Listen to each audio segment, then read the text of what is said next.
we of course get very attached to a way of life. This is how our brain works. It has a certain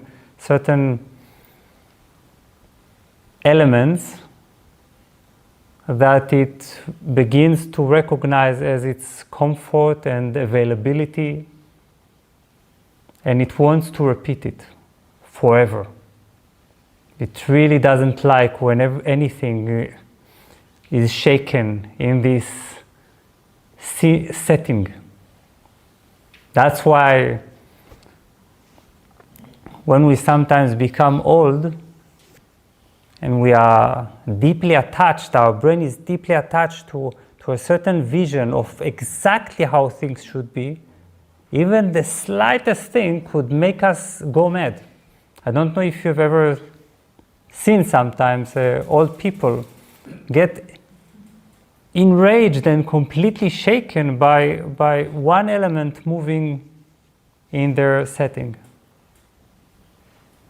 Of course, there is the opposite example of old people who realize that there is no point in all that, and they begin to inwardly laugh, right? They begin to soften up, to look at all this madhouse of possessiveness, and this is how we wisely age. You see, when we wisely age, the older we become, the older we get, the more beautifully we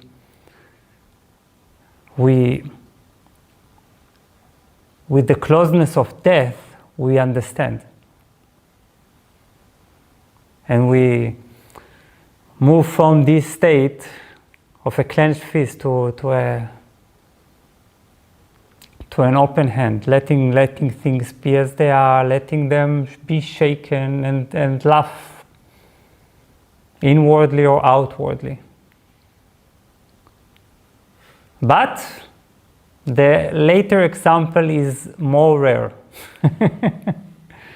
Usually what happens is that our brain begins, and this is, by the way, the more it feels comfortable, the more it has comfort, the more it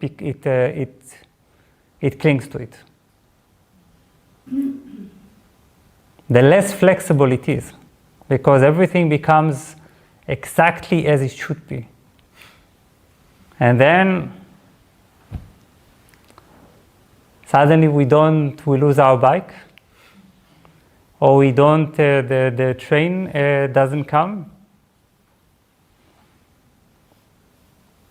or there is a new law that outlaws trains and subways for some strange reason.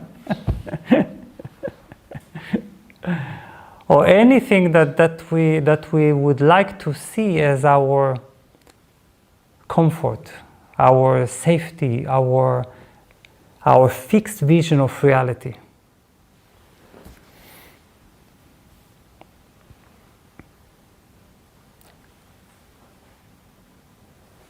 Sometimes, and in enough places in time, this perfect vision is challenged.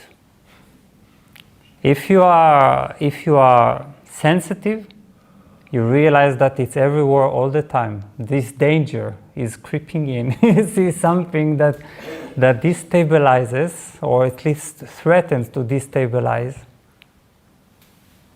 the attachment of the brain to its usual setting, to what we call its routine, that is also a sort of possession. And that is why, again, we become so angry so quickly when even the slightest thing is taken away. And it's from the outside, it always looks very funny. You know, how people make so much fuss about tiny things, only because they don't suit the perfect image that the brain has. And to this perfect image, the brain is attached, not to the outside world.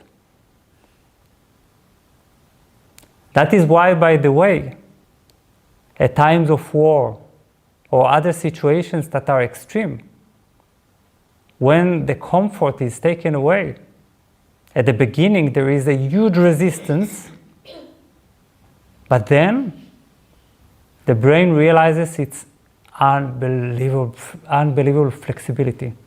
It can actually work with almost everything. It can adjust, it can flow, it can find new solutions, it can content itself with very little.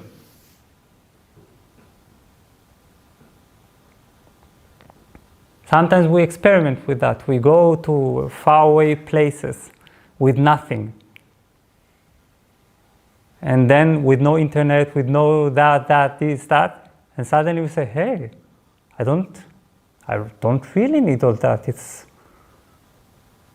And here, if our internet falls, collapses, within 5 minutes there is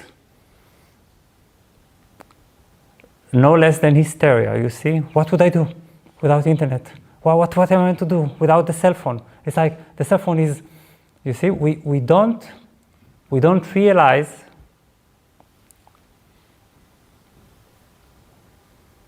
that we can basically flow with everything and that we are amazingly flexible beings. And this also goes for the bigger things. What would I do if my partner would one day go away? We have such a scary image, and then they go away, and then after some time we say, hey, it's actually quite cool. There's even, and then we say, oh, I'm so happy that life pushed this forward. I don't even understand why I felt that it would be so terrible.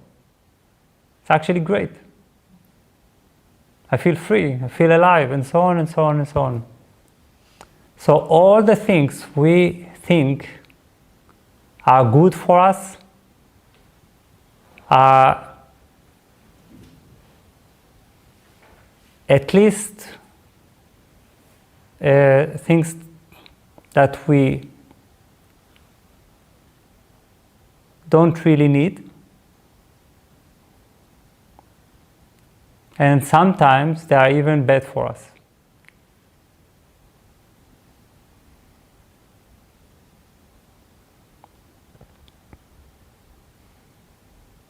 So enjoy your bike, but if it's stolen, make sure you laugh. Okay, 5 minutes. Be shocked, shaken, trembling, whatever. Watch how your brain collapses with, wow, what is it? Because the thing is, we don't care about the bike. Please understand, this is the principle of renunciation. You don't care about the bike. It's not a partner that you fear you might lose. It's not really the train that should be on time. It's not that we fear being late to work. It's this thing inside here that just wants it exactly as it should be, because this is the only way it feels safe.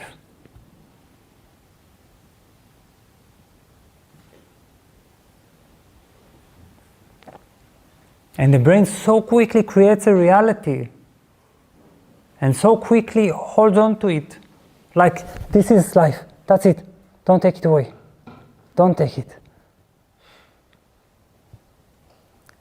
And it doesn't really realize that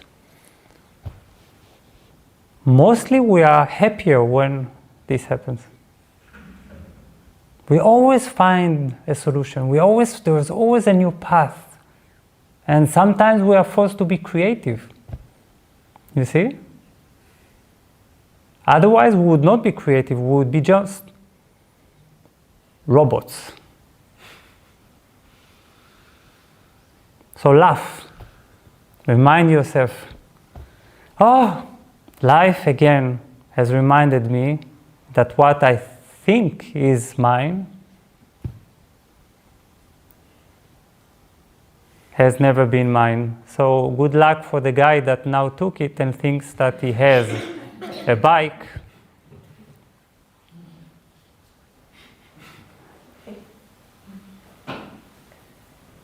Now let's take a walk.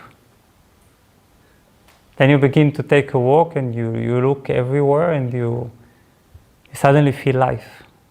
And you see that the only damage that happened is in the mind. Even that is not real, it's just a thought. Or what you say, something terrible happened today. Nothing terrible happened today. We think that something terrible happened today. And this thought is terrible, you see.